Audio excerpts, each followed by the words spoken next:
Hey you! Welcome to Skelterina DIY.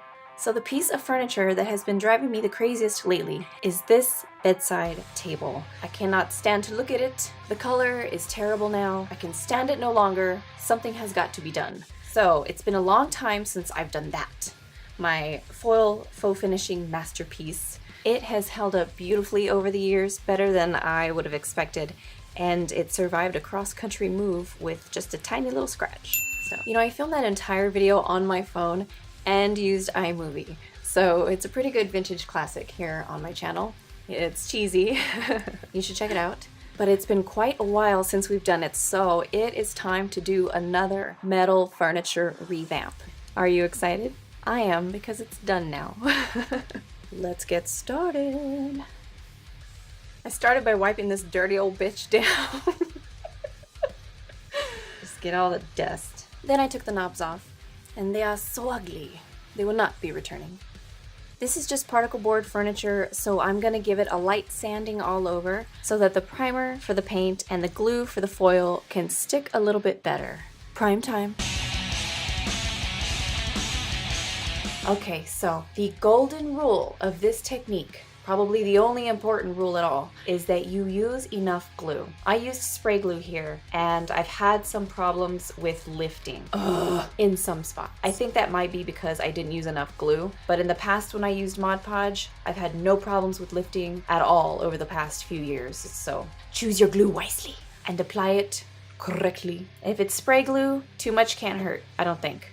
But you just don't want to use too much wet glue, white glue, Mod Podge, whatever. And you do not get to see me lay on the first piece of foil because it was all butt. Sorry. But I laid it on, just like you do. And just lightly pressed down, and all those little crackly, crinkle lightning strikes happen naturally. If you wanted to do a smooth version, I definitely wouldn't use spray adhesive. I would use a wet glue like Mod Podge. That way you can go back and smooth out your foil.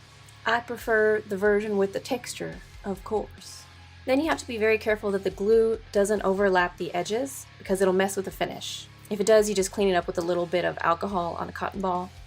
And this is the tedious part, the unfun part. It's going around all the edges and pressing in the foil as precisely as possible to that top piece. And oh so carefully slicing off the excess. Then I went back and sealed all those inner edges with Mod Podge. And I know I said it was tedious, but it really is a whole hell of a lot faster than doing the entire piece. So that's good. I decided on Glidden's Delicious Plum for this little end table, dresser, whatever you want to call it. It's a beautiful, deep, berry-toned purple, and it is gorgeous. And it looks much darker in normal lighting than it does under all these bright, bright filming lights.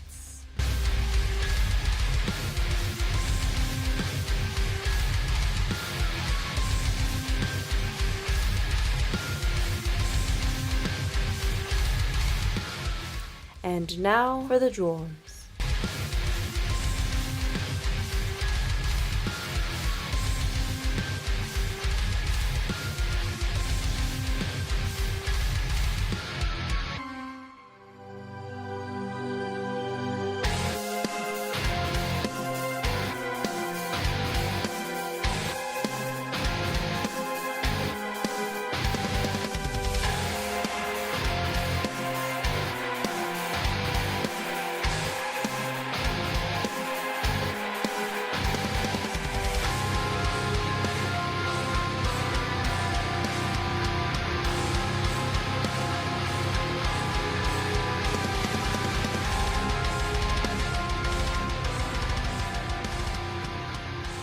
It's always good to do at least 2 coats of paint. So I went ahead and did that, and now it is time to paint the foil.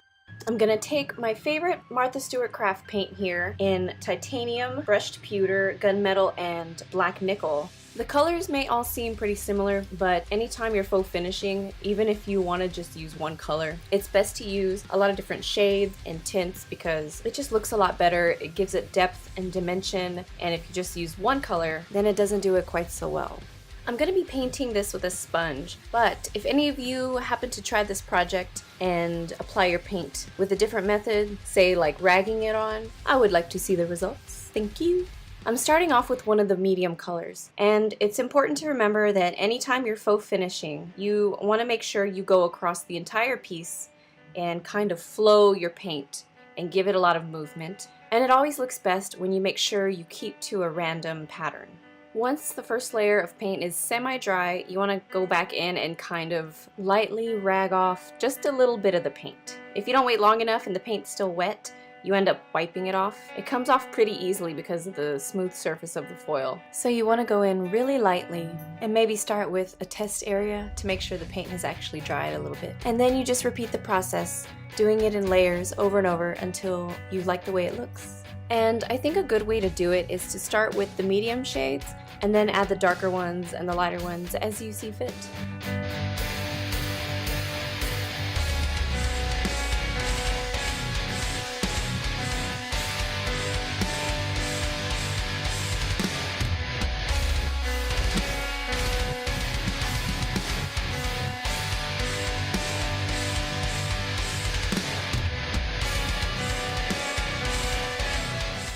Once you find yourself starting to slap at it, that's how you know that you're probably almost done. You should stop soon.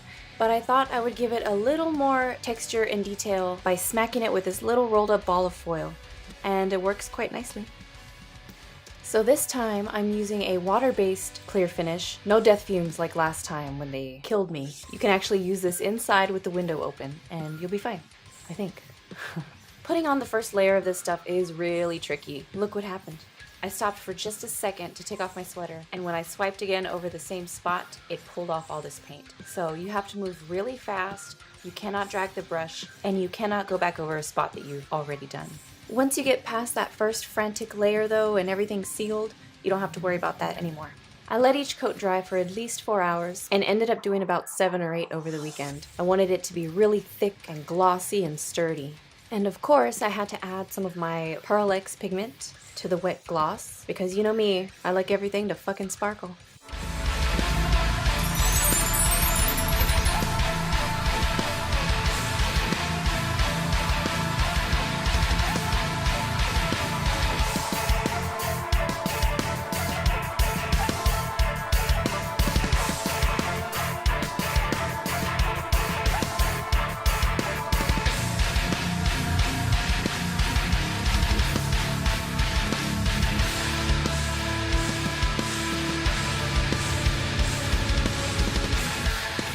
Okay, so now that the foil's done, I'm going to go over everything else, all the purple, with the same top coat.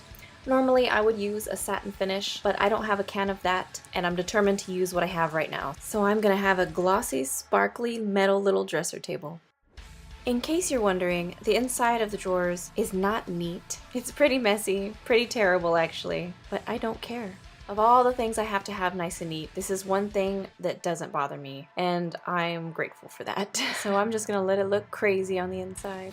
And I did the back the same way that I did the inside of the drawers. Messy, but thorough when it comes to the clear coat. But it's the back. It doesn't matter. I don't care who tells you otherwise.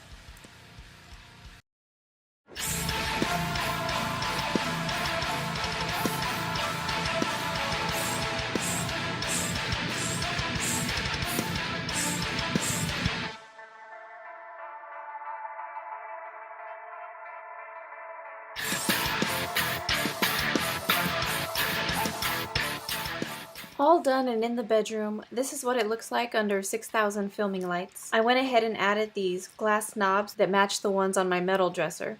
Are they not beautiful? And take a look at this metal sparkle, will you? Look at that. Oh, it's so pretty. I can never quite get the sparkle caught on camera, but maybe one day we will capture the sparkle. But it's beautiful, if I do say so myself, okay? And this is what it looks like in a dark bedroom with one lamp on. The purple is quite dark and it fades into the background nicely. The top came out so nice and smooth with all the clear coats, and you can't feel any of these foil ridges and creases here. And that is our latest foil faux finishing metal furniture revamp. I hope you enjoyed it as much as I did. Thank you so much for watching. Remember to tag me in your projects on Instagram. Come back and hang out, and I'll see you soon. Bye.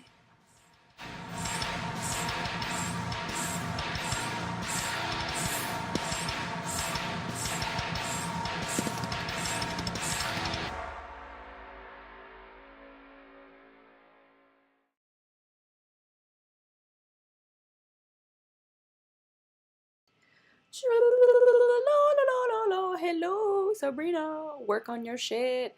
Get this video done. Stop fucking around. Okay, let's go to the beach, man.